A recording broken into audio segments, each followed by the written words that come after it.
Hello friends, स्वागत है आपका मेरे इस यूट्यूब चैनल पर स्टडी विद निशा। आज हम करेंगे हिस्ट्री का चैप्टर नंबर 1 पढ़ेंगे। हिस्ट्री के टोटल 15 चैप्टर है, 1 से लेके 15। मैं आपको हिस्ट्री करवाऊंगी। और एक बात और, ये हिस्ट्री पूरा सिलेबस खत्म होने के बाद मैं आपको इम्पोर्टेंट क्वेश्चन भी करवाऊंगी जो एग्जाम में आ सकते हैं, ऑप्शन टाइप भी और 5-6 नंबर वाले क्वेश्चन भी जो एग्जाम में आएंगे सिलेबस पूरा कंप्लीट होने के बाद। आज हम पढ़ेंगे हिस्ट्री का चैप्टर नंबर 1, ईंटें, मनके तथा अस्थितियां। हड़प्पा सभ्यता का काल 2600 से 1900 ईस्वी पूर्व तक रहा।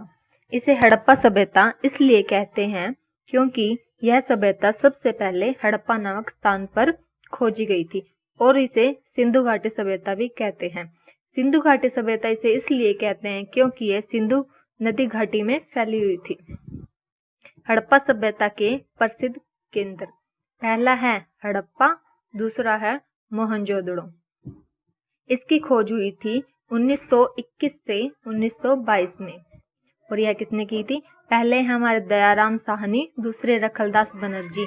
इन दोनों ने इस सभ्यता के लिए काम किया था। किनके नेतृत्व में? जॉन मॉल्चो के नेतृत्व में। इस सभ्यता की जानकारी हमें कहाँ से मिलती है? पहला पॉइंट है खुदाई में मिली इमारतों से, दूसरा है मर्तबान, तीसरा है औजार, चौथा है आभूषण, पांचवा मूर्तियां, छठा मनके।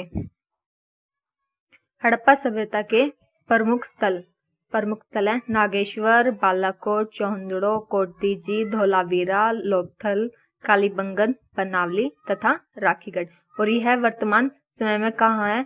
जैसे नागेश्वर है हमारा गुजरात में, बालाकोट है पाकिस्तान में, चौहंदड़ो है यह भी पाकिस्तान में, कोटदीजी है भी पाकिस्तान में, धोलावीरा यह गुजरात में, लोथल यह भी गुजरात में, कालीबंगन राजस्थान में, बनावली हरियाणा में तथा राखीगढ़ भी हरियाणा में है।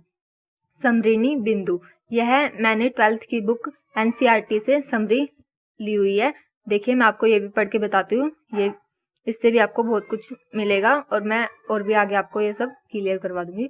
तो चलो हम अब समरी पढ़ते हैं। पहला पॉइंट है हमारा, हड़प्पा संस्कृति को सिंधु नदी की घाटी में फैले होने के कारण इसे सिंधु घाटी सभ्यता भी कहते हैं। मैंने अभी आपको ये ऊपर बताया था।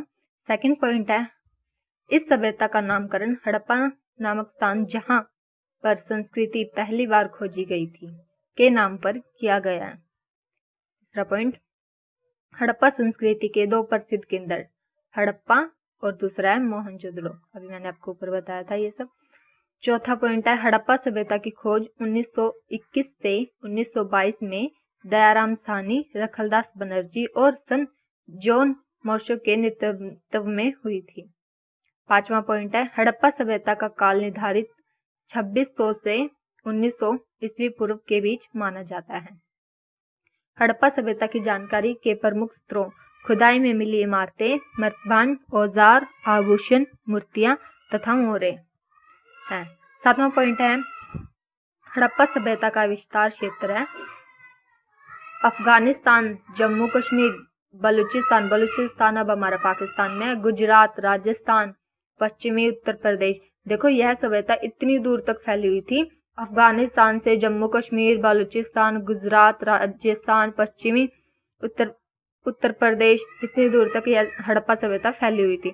8वां पॉइंट है हमारा, इसके प्रमुख स्थल, यह भी मैंने अभी आपको ऊपर बताया था, नागेश्वर, बालाकोट, चौहंदड़ो, कोटदीजी, धोलावीरा, लोथल, कालीबंगन, बनावली और राखीगढ़। अब इसके वर्तमान भी बताए थे मैंने, कहाँ पर है। 9वां पॉइंट है, यह एक नगरीय सभ्यता है। इसकी प्रमुख विशेषता इसकी नगर निर्माण योजना है। हाँ देखो, ये पॉइंट बहुत इंपॉर्टेंट है, यह एक नगरीय सभ्यता है। इसकी प्रमुख विशेषता क्या है? इसकी खुद की नगर निर्माण योजना। 10वां पॉइंट है, हड़प्पा सभ्यता की बस्तियां 2 भागों में विभाजित थी, पहला दुर्गवर्ग तथा दूसरा निचला शहर। 11वां पॉइंट है, निचला शहर आवासीय भवनों के उदाहरण प्रस्तुत करता है तथा दुर्ग बनी संरचनाओं को प्रस्तुत करता है। मतलब पहला जो निचला शहर आवासीय भवनों को प्रस्तुत करता है और जो दूसरा दुर्ग शहर है वो संरचनाओं को प्रस्तुत करता है। 12वां पॉइंट है, हड़प्पा सभ्यता में सड़कों तथा गलियों को एक ग्रिड पद्धति द्वारा बनाया गया था और यह एक दूसरे को समकोण पर काटती है। 13वां पॉइंट है जल निकास प्रणाली। देखिए, यहाँ हड़प्पा सभ्यता में जल निकास प्रणाली अद्भुत थी। घरों की नालियों को गली की नालियों से जोड़ा गया था। नालियां पक्की ईंटों से बनाई गई थी। 14वां पॉइंट है हड़प्पा सभ्यता में गेहूं, जौ, दाल, सफेद चना तथा तिल जैसे खाद्य पदार्थ के इस्तेमाल का अनुमान है। मतलब हड़प्पा सभ्यता में यह सब चीज का इस्तेमाल होता था। 15वां पॉइंट है हमारा हड़प्पा सभ्यता में भेड़, बकरी, भैंस, सूअर जैसे जानवरों को पाला जाता था। 16वां पॉइंट है हड़प्पा सभ्यता में पाई जाने वाली लिपि को पढ़ने में आज तक विद्वान भी असमर्थ रहे। मतलब कोई विद्वान भी इस लिपि को नहीं पढ़ पाया। 17वां पॉइंट है हड़प्पा सभ्यता की लिपि दाईं से बाईं ओर लिखी जाती थी। इसमें चिन्हों की संख्या 375 से 400 के बीच थी। 18वां पॉइंट है हड़प्पा सभ्यता में बाट का प्रयोग संभवतः आभूषणों व मनकों को तोलने के लिए होता था, जो चर्ट नामक पत्थर से बनाए जाते थे। जो हड़प्पा सभ्यता में जो बाट होते थे वो चर्ट नाम का कोई पत्थर होता था, उससे वह बाट बनाए जाते थे। और किस लिए? आभूषण व मनके को तोलने के लिए वह बाट बनाए जाते थे चट नामक पत्थर से। 19वां पॉइंट है हमारा चौहंदड़ो शिल्प उत्पादन का एक प्रमुख केंद्र था। शिल्प कार्यों में मनके बनाना, शंख की कटाई करना, धातु धर्म, मोहरे निर्माण तथा चार्ट बाट बनाना सम्मिलित थे। यह सब इसमें मनके कालियन, चेस्पर, सल्फिटिक, क्वार्ट्ज, सल्खड़ी जैसे पत्थर, तांबा, कांसा जैसी धातुओं तथा शक, प्यांस तथा पक्की मिट्टी के बने होते थे। यह सब मैं आपको अच्छे से और आगे क्लियर करूंगी। यह बस मैं अभी समरी पढ़ रही हूँ। 21वां पॉइंट है मोहरे और मुद्रकनों का उपयोग लंबी दूरी के मोहरों और मुद्रकनों का प्रयोग लंबी दूरी के संपर्कों को सुविधाजनक बनाने के लिए होता था। 22वां पॉइंट है हड़प्पा स्थलों से मिले शवाधान में आमतौर पर मृतकों को गातों में दफनाया गया था। इसके साथ मृतभांड आदि के अवशेष भी मिले। यह पॉइंट भी मैं आपको आगे अच्छे से क्लियर करूंगी। 23वां पॉइंट है हड़प्पा सभ्यता का विनाश कई कारणों से हुआ, जैसे जलवायु में परिवर्तन, वनों की कटाई, बाढ़ आना, नदियों का सूख जाना, नदियों का मार्ग बदलना, भूकंप, बाहरी आक्रमण आदि। यह मैं आगे आपको अच्छे से क्लियर करूंगी। चलो पहला क्वेश्चन करते हैं हम, हड़प्पा सभ्यता की विशेषताएं। देखो इसकी ये विशेषता, ये पॉइंट है इसके, ये पॉइंट मैं आपको करवा रही हूँ। पहला पॉइंट है यह एक नगरीय सभ्यता थी। मतलब पॉइंट है ये हम आपको बना के लिखने हैं, ठीक है। पहला पॉइंट है नगरीय सभ्यता। दूसरा है उन्नत भवन निर्माण कला। तीसरा है कृषि करना, पशुपालन करना। यह सब मैंने अभी आपको बताया था ऊपर कि यह एक नगरीय सभ्यता है, उन्नत भवन कला है, कि हड़प्पा सभ्यता में कृषि की जाती है, पशुपालन करना है। पशुपालन में क्या बताया था मैंने कि वो कौन कौन से जानवर पालते हैं, तो यह सब चीजें इसमें। चौथा पॉइंट है अद्भुत जल निकास प्रणाली। जल निकास प्रणाली के बारे में मैंने आपको बताया था। 5वां पॉइंट है चित्रात्मक लिपि। 6वां मृतभांड कला। 5वां मापतोल पद्धति। 8वां व्यापार प्रणाली। 9वां सड़कों का निर्माण, ग्रिड पद्धति, है भी मैंने अभी आपको ऊपर बताया था। 10वां विशाल स्नानघर। 11वां शवाधान प्रणाली। 12वां मछली पकड़ना। 13वां शिकार करना। सेकंड क्वेश्चन है हड़प्पाई लिपि की विशेषताएं। देखो अभी मैं आपको ये बताती हूँ हड़प्पाई लिपि की विशेषताएं। यह एक चित्रात्मक लिपि है, इसमें चित्र होते हैं और यह लिपि दाईं से बाईं ओर लिखी जाती है। इसमें चिन्हों की संख्या 375 से 400 होती है और इस लिपि को आज तक पढ़ा नहीं गया। तीसरा पॉइंट है हड़प्पा सभ्यता में कृषि तथा पशु पालन की विशेषताएं बताइए। देखिए मैं आपको ये सारे पॉइंट अच्छे से क्लियर करूंगी। पहला पॉइंट है कृषि।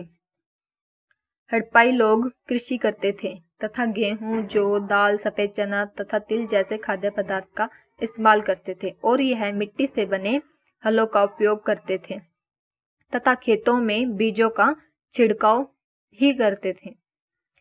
सेकंड पॉइंट है, कुएं से प्राप्त पानी का प्रयोग सिंचाई के लिए करते थे तथा तालाब, कुओं और नहरों का भी इस्तेमाल करते थे। बैलों का प्रयोग जुताई के लिए करते थे तथा एक साथ 2 फसलें उगाते थे। सेकंड पॉइंट है हमारा पशुपालन। हड़प्पा सभ्यता में, अभी मैंने ये आपको ऊपर बताया था, हड़प्पा सभ्यता में भेड़, बकरी, भैंस, सूअर जैसे जानवरों को पालते थे तथा मछली, घोड़े आदि भी पालते थे। बैलगाड़ी, भैंसा गाड़ी का प्रयोग किया जाता था। बैलों का प्रयोग कृषि तथा माल ढोने के लिए किया जाता था। जो बैलगाड़ी है और जो भैंसा गाड़ी है उसका प्रयोग कहीं इनको जाना होता था माल ढोने के लिए, तो उस चीज का प्रयोग करते थे ये बैलगाड़ी का और भैंसा गाड़ी का। क्वेश्चन नंबर 4 है हमारा, हड़प्पा सभ्यता की जल निकास प्रणाली पर एक संक्षिप्त टिप्पणी लिखें। देखिए पॉइंट, हड़प्पा सभ्यता की नालियां ग्रिड पद्धति के अनुसार बनी रहती थी और यह एक दूसरे को समकोण पर काटती थी। नालियों का निर्माण पहले होता था। हड़प्पा सभ्यता में नालियों का निर्माण पहले होता था तथा उनके बाद घरों का निर्माण होता था। देखो हड़प्पा सभ्यता में क्या होता था कि मतलब नालियों का निर्माण पहले होता था और उनके बाद घरों का निर्माण होता था। यह नालियां बाहर जाकर बड़े नालों से जुड़ जाती थी। नालियों को ढक कर रखा जाता था तथा बाद में पत्थर उठाकर सफाई भी की जाती थी। क्वेश्चन नंबर 5 है, हड़प्पा सभ्यता में शवाधान के तरीके। पॉइंट पहला, दफनाकर और दूसरा कब्रिस्तान। देखिए, शवों को दफनाया जाता था और शवों के साथ मर्तभांड, आभूषण, मनके आदि रख दिए जाते थे, क्योंकि शायद हड़प्पा सभ्यता वाले लोग पुनर्जन्म में विश्वास करते होंगे और यहाँ तांबे के दर्पण भी मिले।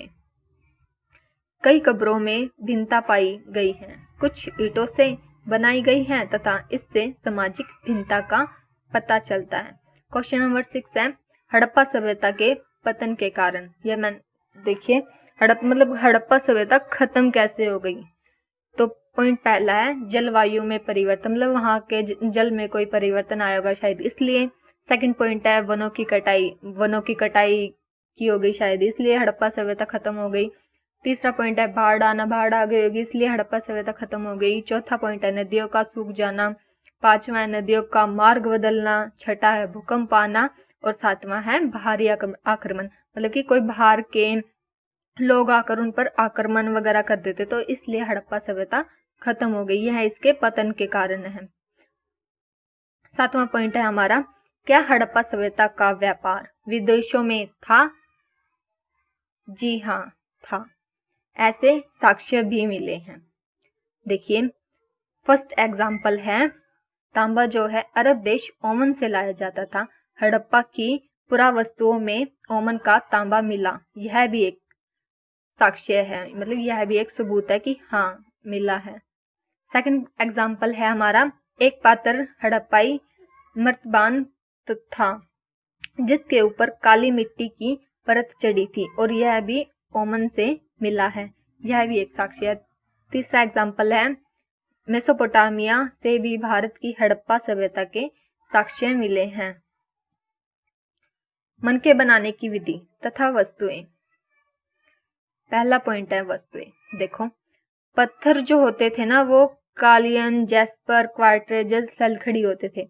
धातु होती थी हमारी तांबा, कांसा, सोना। और मिट्टी, शंख, प्याज और पक्की मिट्टी। देखिए मैंने अच्छे से, आप इसको नोट डाउन भी कर सकते हैं। सेकंड पॉइंट है हमारा, मनके बनाने की विधि की, मतलब मनके कैसे बनाए जाते थे। आइए हम ये देखेंगे, जो हम मनके बनाते थे वो कैसे बनाते थे हड़प्पाई लोग। तो देखें, मनका सलखड़ी मुलायम पत्थर का उपयोग करके बनाते थे। सलखड़ी पत्थर के टुकड़े करके उसे पीसा जाता था और पानी में डाल के लेप बनाते थे तथा लेप को सांचे में ढालकर अलग अलग आकार के मनके बनाए जाते थे। देखिए चैप्टर अब हमारे यहीं पे ख़त्म हो चुका है। छोटा सा चैप्टर था, बहुत अच्छा है, मेरे को तो बहुत ईजी चैप्टर लगा। आप इस वीडियो को 1-2 बार देखें तो आपको भी ये चैप्टर बहुत अच्छा लगेगा। और अगर आपको ये चैप्टर अच्छा लगे तो इसको लाइक सब्सक्राइब ज़रूर कीजिएगा। और सेकंड वीडियो में मैं आपको कुछ क्वेश्चन दूंगी जो इसी में है सब कुछ, और आपको ढूंढने होंगे। इससे आपका भी इंटरेस्ट बढ़ेगा कि देखते हैं कि आपको कितना कुछ आया है इन्हीं क्वेश्चन के। तो मैं आपको सेकंड वीडियो में मैं वो करवा दूंगी। और अगर आपको एक नंबर वाले क्वेश्चन करवाने हैं तो प्लीज कमेंट करके बताइए, मैं आपको वो भी करवा दूंगी। क्योंकि देखो अभी लॉकडाउन के चलते बहुत से बच्चों के पास गाइड नहीं है, और गाइड नहीं है तो मतलब अभी लॉकडाउन का भी कुछ नहीं पता कब तक खुलेगा नहीं खुलेगा। तो हम मतलब कि सिलेबस करें तो पूरा अच्छे से क्लियर करें। अभी 12th क्लास है, इसको इतना वो नहीं करना चाहिए, सीरियसली ले। तो ठीक है, मैं एक नंबर वाले भी करवाऊंगी। पर अगर कोई बच्चा सच में चाहता है कि हाँ मेरे को करनी है, अच्छे से स्टडी करनी है, तो प्लीज जो भी बच्चे चाहते हैं कि मैं ये वाला चैप्टर अच्छे से पूरा करूं, तो प्लीज कमेंट में मेरे को बताएं कि एक नंबर वाले क्वेश्चन भी करवाओ, तो मैं वो करवाऊंगी। सेकंड वीडियो में मैं आपको क्वेश्चन दूंगी और आपको वो करना।